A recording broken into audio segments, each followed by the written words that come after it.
Teachers refer to children as alphabet kids because they're the ones that have letters after their names, such as ADHD, ASD, OCD, etc.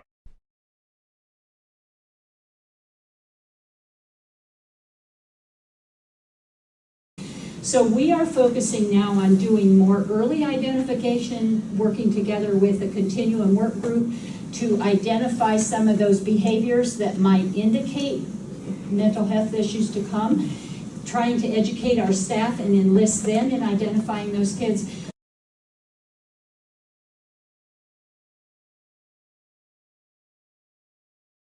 When teachers talk to parents prior to a child having a diagnosis from a medical professional, teachers are not allowed to, by law, to tell a parent, I think your child has ADHD or your child does have ADHD, but that is skirted around in conversation by making comments such as, your child has behaviors that are consistent with children that are identified as ADHD. And so in a way you're going around about to tell the child's parent that they have ADHD without directly saying it because you're not allowed to. When teachers talk to each other and speaking about students, they will even use the terms, well, so and so has ADHD, even though they've not been diagnosed with that.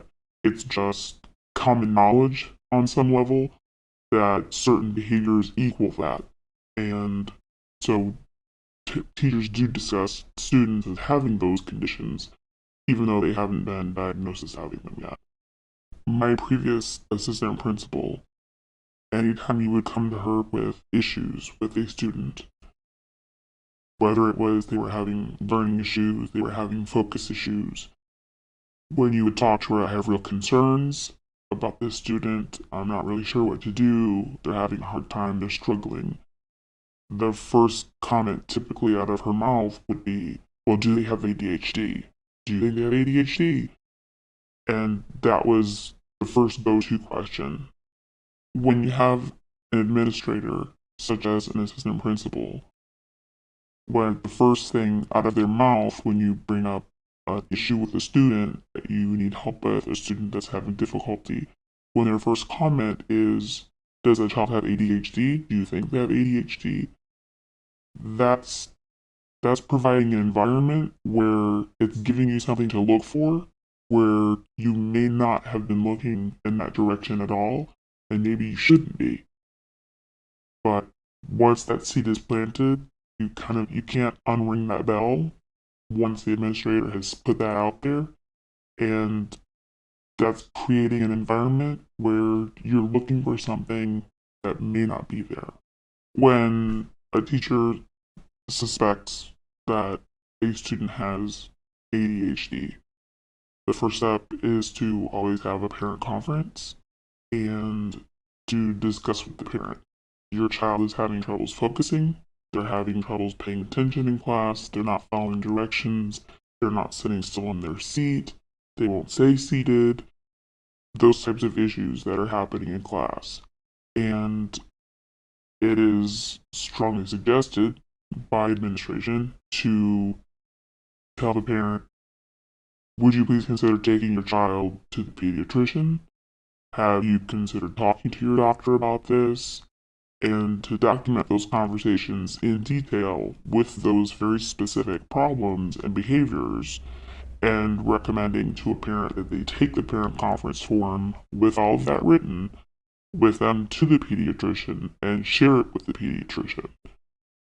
Therefore, the easy end result is the doctor sees you commenting about focus and attention and inability to sit still, which would then result in hopefully giving the child a medication to stop the problem there.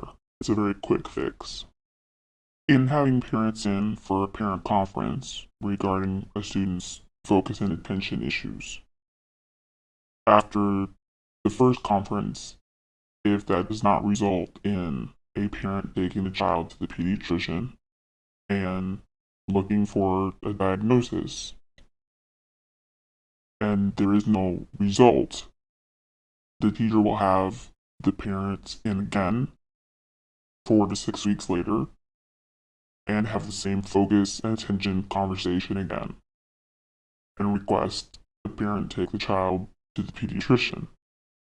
That is a pattern that continues over and over until eventually the parent takes the child to the pediatrician to get the end result that you're looking for.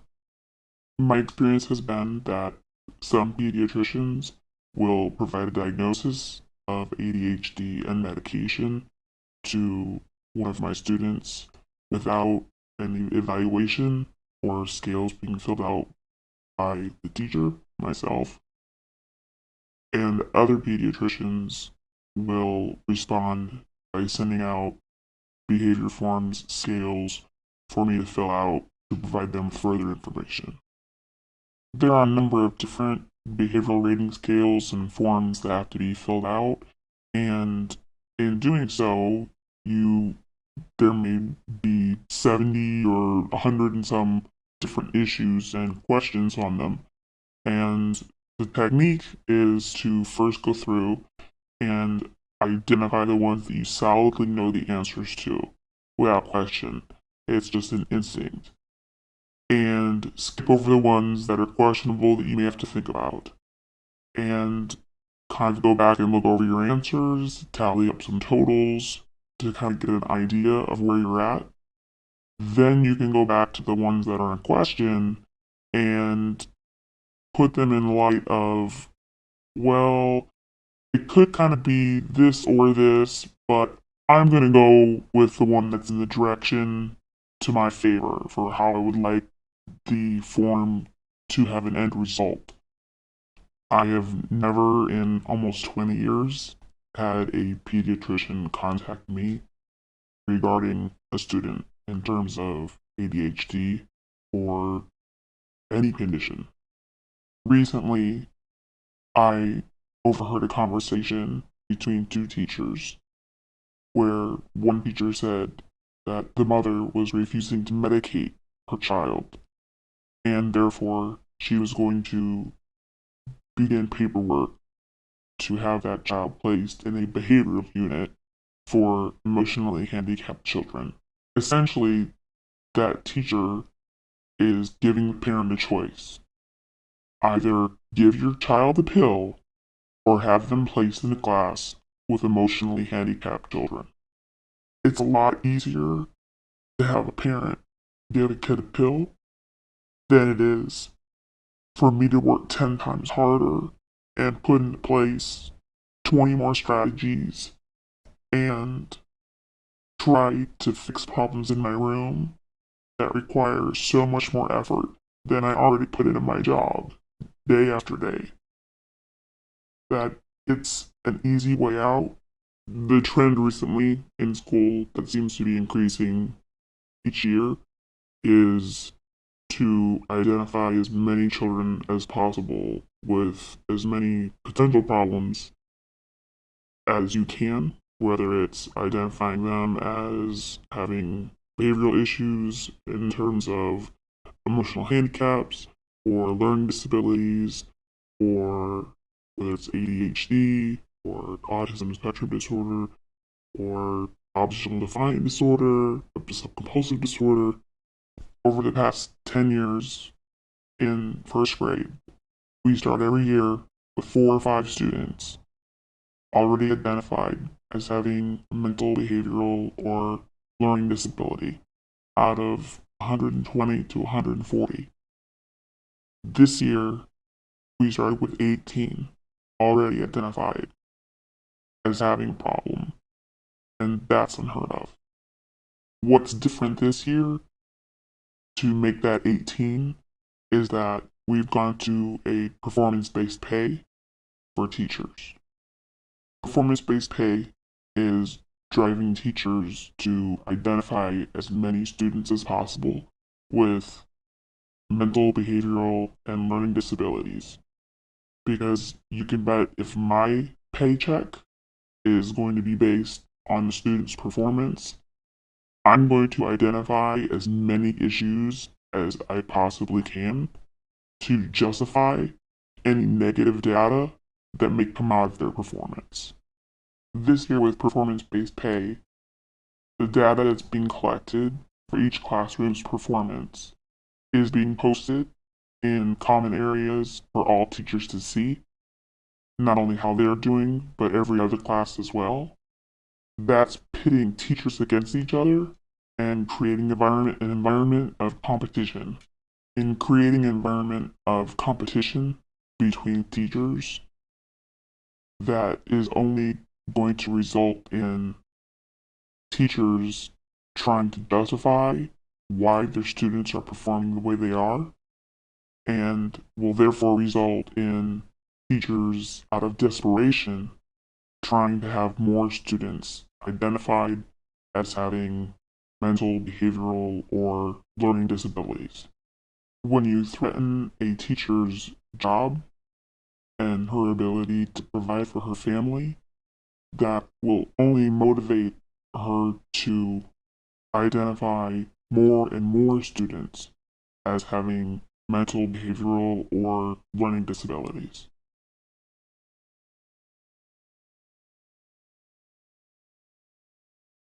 Tyler was about 4 years old when his mother told me that his daycare suggested ADHD medication for his behavior.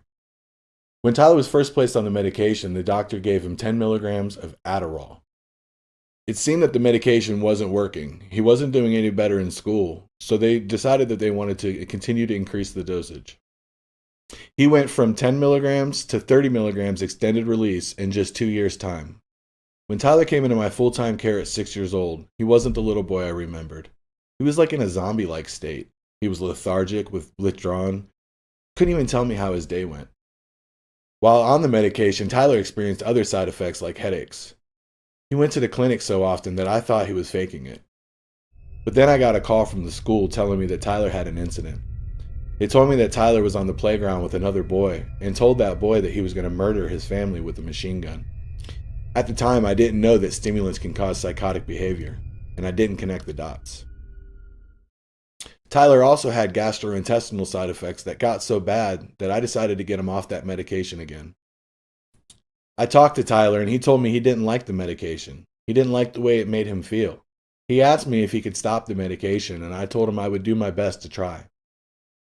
Immediately, I decided to take him off the medication. Over that summer, I weaned him off the medication again, and the side effects went away. It took a few weeks, but he went back to his old self, silly, laughing, playing, always having a good time. That summer, Tyler did summer school, and his grades and attitude improved off the medication. The very next year, I got Tyler started in a new school in the same school district. Everything was going very well for about a month. And then the records were transferred from the old school, and that's when the harassment started.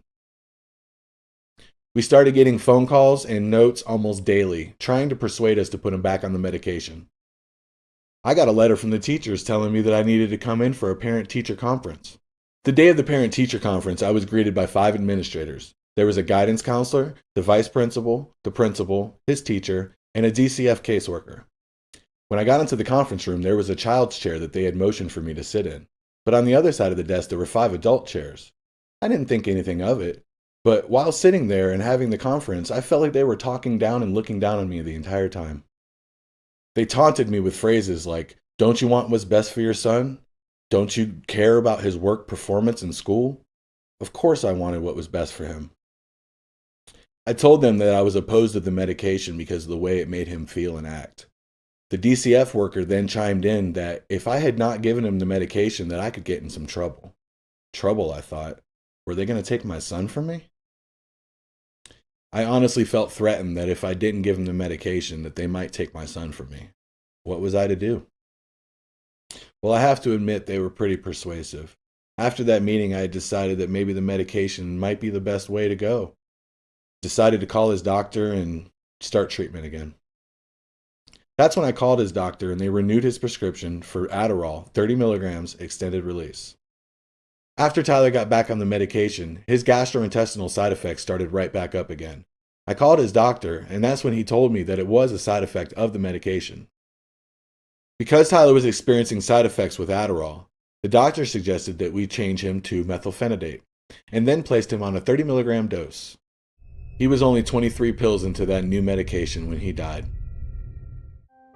Christmas Day 2010 was Tyler's final day. He played all day with the new toys that he had gotten, and about 4 o'clock that day he told his grandmother that he was tired and wanted to lay down for a nap. He woke up about 2 hours later at 6 o'clock, complaining of a headache. His grandmother gave him some food, he sat down and ate, but after just a little bit of time wasn't feeling well and decided he wanted to go back to sleep. And that was the last anybody heard from my son. Around midnight, Tyler's grandfather went to check on him. What he's seen will haunt him for the rest of his life. Tyler's body was cold. There was blood and mucus foamed around his mouth and his nose. His first response was to try to clear the passageway so Tyler could breathe, and perform CPR while Tyler's grandmother called the 911 responders.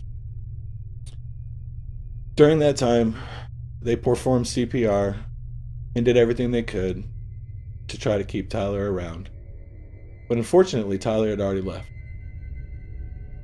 The autopsy found pulmonary congestion, and the medical examiner confided in me that Tyler had an enlarged heart the size of an adult. I lost everything that day, and unfortunately, I thought I was doing the right thing. I trusted the doctors, I trusted the school board, I trusted everybody involved that they had my son's best interest at heart. But on the day of his funeral, none of them were in attendance. None of them came. None of them showed their condolences. None of them told me how sorry they were. I didn't see his doctor. I didn't see his teachers. All I seen was a family completely torn in half. A phrase that I heard a lot since he's been gone is that the benefits of these medications outweigh the risks. But I have to ask you, does anything outweigh the risk of losing your son's life or your daughter's life? Is anything worth that risk?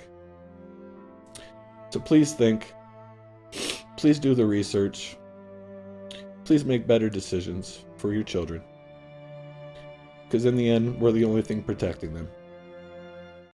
And looking back at almost the past 20 years of being an educator, I look back with such regret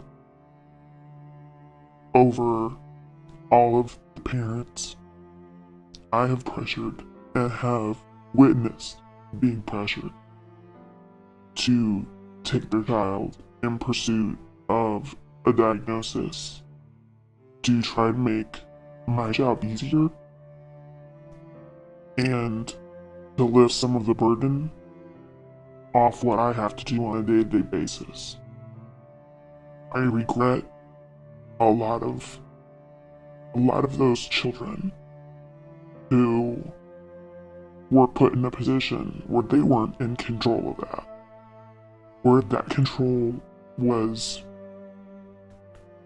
coming from me and from the parent and from a doctor. And even though the child couldn't help the way that they were, or the way that they learned, or the way that they behaved, or the way that they were brought up, or the way they were raised, and the environment they lived in, it's a lot easier to have it out of sight, out of mind.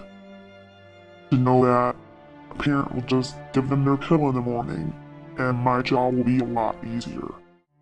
It's an easy fix and an easy way out, and there's a lot of guilt that comes with having made those decisions over the years.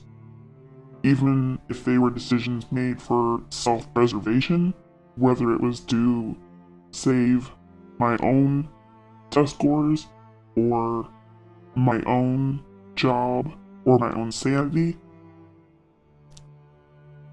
my sanity should have never been sacrificed for the sanity of a child. And that's something I'll have to live with.